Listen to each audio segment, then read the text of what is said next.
No início da Quaresma, no primeiro domingo, a liturgia nos faz voltar às tentações de Jesus para contemplarmos este acontecimento em que Jesus fica 40 dias no deserto, jejuando 40 dias e 40 noites, antes de começar a sua vida pública.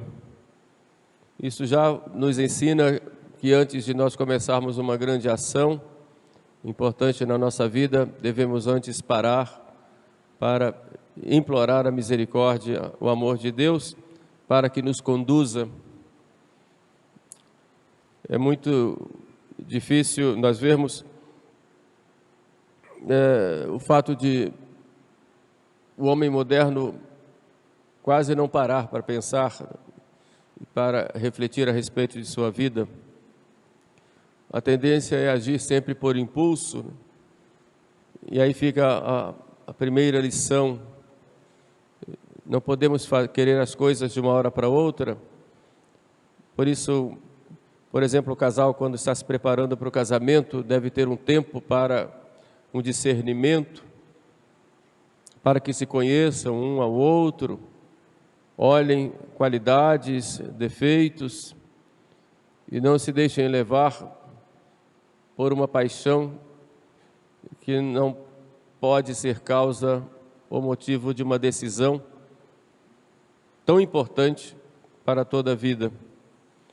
E assim também quem vai abraçar o sacerdócio ou qualquer outro estado de vida. Jesus começa esses 40 dias, Moisés também levou 40 dias lá no monte antes de receber a lei, Daniel também 40 dias,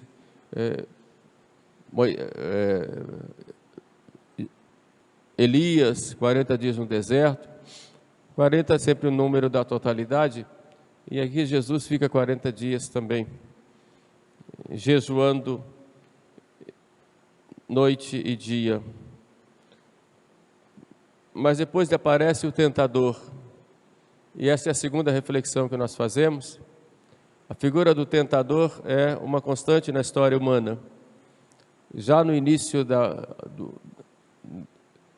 história vem o tentador, e o tentador vem como um sedutor.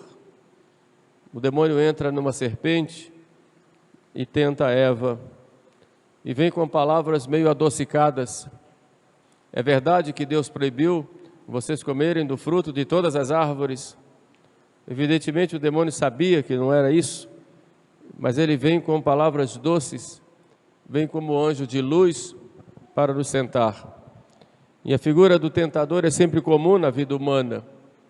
O tentador que vem, seja diretamente, seja através de fantasias na nossa cabeça, seja através de pessoas, seja através do próprio mundo, nesse ambiente corrompido em que nós vivemos, com suas máximas, com suas modas, com seu estilo de vida, seja a tentação vinda de nós mesmos, da nossa própria carne desregrada e nossa natureza doente por causa do pecado original, com nossas doenças ou nossas doenças espirituais, que também são meios de tentação.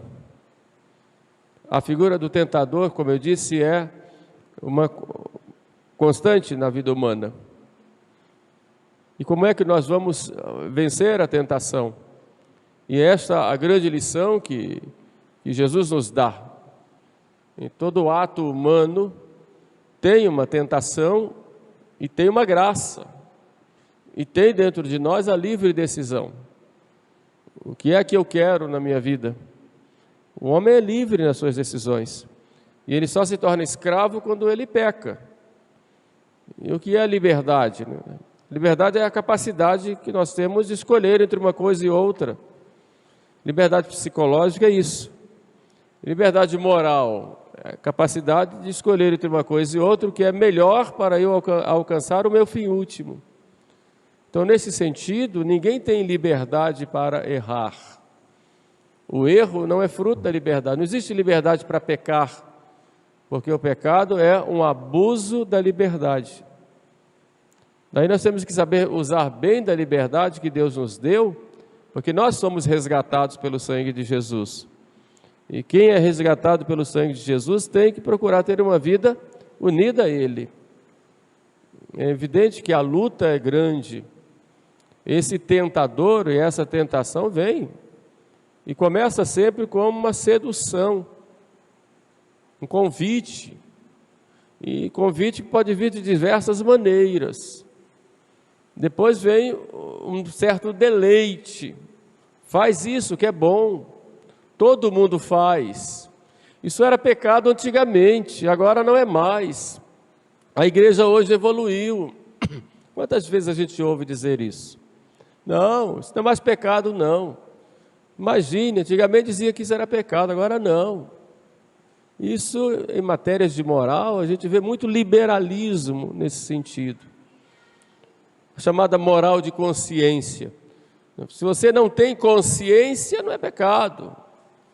Então, faz aquilo que a sua consciência manda. De modo que a moral ficou subjetiva.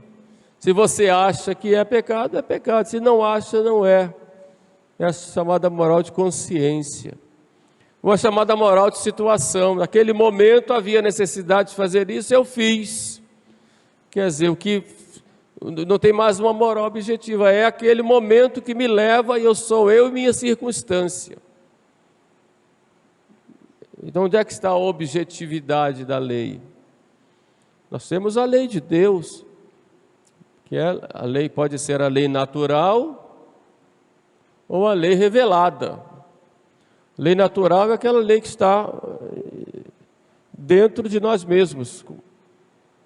E a lei revelada é aquilo que Deus foi nos revelando. Está lá na Sagrada Escritura.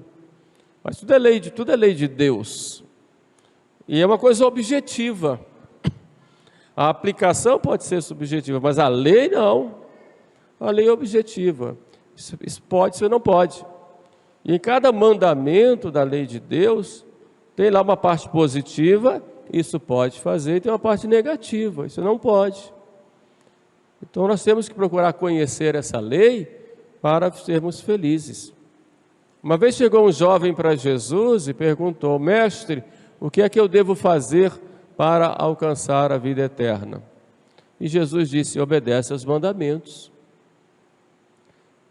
E vai dizendo quais são os mandamentos como nós conhecemos. E ele diz: faze isto e viverás. Portanto, se queremos viver, ter a vida da graça, a vida unida a Deus, temos que obedecer aos mandamentos. É claro que não é fácil. Não é fácil não por causa da lei, mas por causa da nossa maldade, da nossa fraqueza, da nossa vulnerabilidade, das doenças da nossa alma, da nossa má vontade, porque não procuramos também o recurso da graça de Deus, não pedimos a graça, mas a lei está aí, e é preciso obedecer. E essas leis são objetivas, elas não mudam, estão lá desde o Antigo Testamento, e Jesus vem dar um tom maior à lei, colocando aí a caridade como o pleno cumprimento da lei, mas estão lá. E a lei natural, ela, como eu disse, é a lei de Deus. Então, toda a lei natural, aquilo que diz respeito à conservação do homem, à vida do homem em sociedade e a conservação da espécie humana, segundo Santo Tomás, esses três campos, vida do homem em sociedade, aí você vê família, vida social, depois a vida do homem consigo mesmo, para a sua conservação, né, da espécie, aí vê no campo da sexualidade, e depois a vida do homem na conservação do indivíduo, quer dizer, a sua manutenção como pessoa, como indivíduo, a sua manutenção no seu corpo, no seu espírito, isso, e a defesa da sua vida, tudo isso diz respeito à lei natural, para qualquer pessoa, independente até de ter fé ou não, é lei natural. Então, por exemplo, quando a gente fala a questão do aborto, os defensores do aborto dizem, mas isso é coisa de religião, vocês não podem colocar religião na hora de fazer uma lei civil, mas isso não é religião, isso é lei natural, não matar é lei natural. Por que é que não pode matar depois que nasce e pode matar antes que nasce? Isso é absurdo, é um contrassenso. Basta sair do ventre da mãe, já não mata, defende a vida. E antes de sair, onde está lá, é a mesma pessoa, o mesmo indivíduo, diferença que está se desenvolvendo. Isso diz respeito à lei natural. A diferenciação dos sexos, homem, mulher, isso é lei natural. Então, de modo que, objetivamente falando, nós temos que obedecer à lei. Faze isto e viverás. Assim diz nosso Senhor para aquele jovem que chegou para ele perguntando o que devia fazer para alcançar a vida eterna. Mas há uma perversão do homem moderno dessa ideia de liberdade. Liberdade significa eu posso fazer o que eu quiser, seguindo aquela revolução que houve nos anos 60 no mundo. Proibido proibir, faço o que eu quero, sou dono do meu corpo, sou dono de mim mesmo. Não é assim. Eu tenho uma responsabilidade comigo, mas tenho também uma responsabilidade com os outros, uma responsabilidade social. Não é? De modo que a liberdade, ela não pode ser utilizada para o erro. E o erro não é subjetivo, ele é objetivo. Então, a moral de consciência, a moral de situação já foram inclusive condenadas pelo Papa Pio XII, numa das suas encíclicas, Humani Generis, exatamente porque já naquela época já vinha com essas ideias. O Papa João Paulo II também, na encíclica Veritatis Splendor, a mesma coisa, condena esse tipo de entendimento moral. Preciso tomar cuidado nesse sentido, né? Então, por um lado vem o tentador, ou vem de fora ou vem de dentro, ou por outro vem a nossa resposta. E a nossa resposta, para termos uma consciência reta, deve ser pautada na lei de Deus. Isso aí, objetivamente falando. É claro que pode haver alguma circunstância que diminua a nossa responsabilidade. Isso é outra coisa.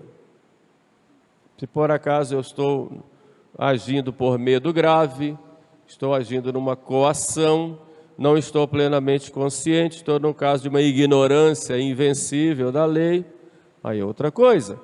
Mas, objetivamente falando, eu só vou ter consciência reta se ela me levar à obediência da lei, começando com a lei natural que vem dentro de mim. Na verdade, a consciência é a voz de Deus que fala dentro de cada um de nós. Então, nós temos o tentador e temos a resposta que nós damos. Por outro lado, nós temos uma grande dificuldade de ponderar as coisas.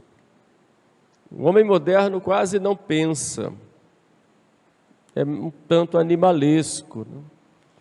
Por exemplo, um animal, né? Chama um cachorrinho, ele vem, dá uma coisinha para comer, ele come, né? Buscando prazer, né? Faz um carinhozinho, ele fica ali, abanando o rabo, né? Se a gente ameaça, ele corre, é o básico dele. Foge da dor, busca o prazer.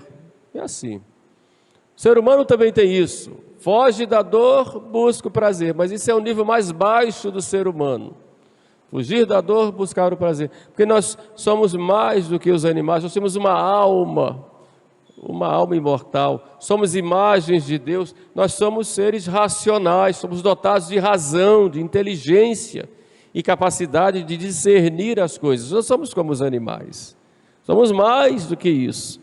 Então, embora do ponto de vista animal nós tenhamos essa tendência, fugir da dor e buscar o prazer, nós temos que usar a racionalidade e ver o que é o prazer correto, honesto, que é a dor aceita de acordo com o nosso próprio crescimento como pessoas. Por isso é importante nós sabermos ponderar as coisas antes de fazer. Hoje a sociedade age por impulso, por isso muita gente cai, é o impulso, vamos ali, todo mundo vai, está acontecendo, todo mundo vai. É o impulso, não se pensa mais. O que faz, por exemplo, a imprensa, muitas vezes, manipula a opinião pública totalmente, ninguém raciocina, as pessoas fazem as coisas e falam as coisas sem ponderar. Preciso tomar esse cuidado, porque nós somos escravos dessas paixões. Um grupo nos chama, por exemplo, vamos ali num barzinho, o jovem é convidado para ir no barzinho, então, vamos lá e começa a beber daqui, começa a beber dali, começa a ir quebrando qualquer resistência. Daqui vem um amiguinho, chama para um lugar, chama para outro, vamos fazer uma coisa, vamos fazer outra. Quando de repente está lá fazendo uma coisa totalmente errada, começou com aquele ambiente e foi levado por impulso, não parou para pensar que ali não está bem, que aquele ambiente não está bom, que aquela pessoa não está bem, que desse jeito eu vou mal. Cuidado, meus jovens. Cuidado nos ambientes, vocês não sejam ingênuos de agirem pelo impulso, porque tudo que vocês fizerem, vocês vão ser responsáveis. Nós somos responsáveis pelos nossos atos e temos que arcar com as consequências dele. Existem certos atos que têm consequências tão funestas que mudam completamente a vida. Então pensem bem antes de fazerem as coisas, não tomem decisões precipitadas, é melhor esperar, pensem nas vantagens e desvantagens, porque toda decisão gera mudanças, e toda mudança gera vantagens e desvantagens, à luz de Deus, à luz da vontade de Deus. Então pensem, quais são as vantagens e desvantagens dessa decisão, à luz da vontade de Deus, à luz da graça, à luz daquilo que Deus quer, da lei de Deus, para a minha santificação, salvação. Essa decisão é boa, eu faço. Não é boa, então não vou fazer.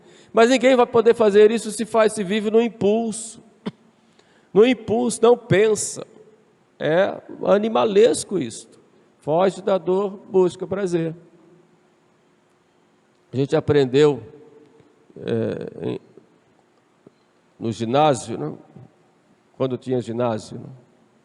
O homem é um animal racional, né? Mas deixou de usar a razão, então ficou só animal. Esqueceu da razão, não raciocina mais, né? Segue a cabeça dos outros. Aquilo que a mídia coloca, aquilo que a moda coloca, aquilo que a vontade dá na hora, e eu sou cego, não aguento. Então, vamos pensar melhor. Se aquele lugar te faz mal, não vai. Se aquela pessoa te faz mal, não vai. Se você não aguenta isso, vai terminar fazendo, não vai. Se aquele golinho de bebida lá vai te prejudicar, não toma. Se aquele ambiente ali vai te levar a você ficar fraco, não vá.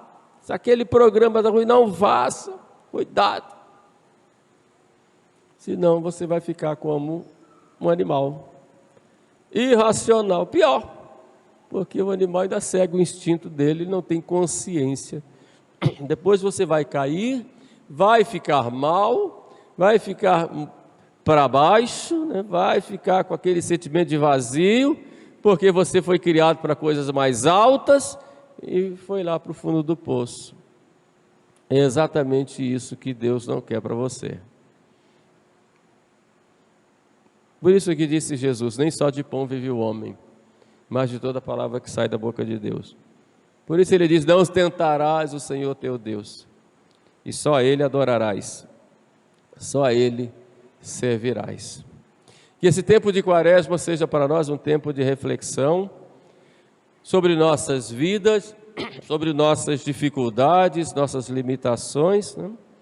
E que procuremos, com a graça de Deus, a partir de agora, né, traçar novos projetos, né, para sermos melhores, sabendo que não existe felicidade longe de Deus. Procurem rezar a oração sincera. Ela coloca Deus na nossa vida. Quem reza nunca está só. Quem reza se salva, já dizia Santo Afonso. Nas dificuldades, nas tentações, peça a Deus forças, peça o auxílio da graça. Se cair, vá, busque a confissão, busque o arrependimento sincero, busque os sacramentos. Deus vai dar a graça de novo para você, mas não desanime. Olhe para frente sempre. Não se sinta menor se caiu, muito pelo contrário.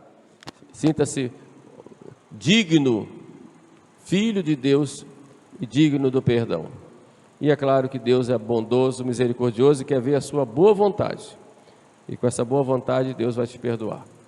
E essa boa vontade, evidentemente, para seguir em frente. Louvado seja nosso Senhor Jesus Cristo. Para sempre seja louvado. Vamos agora então de pé, professarmos juntos a nossa fé. Creio em um só Deus,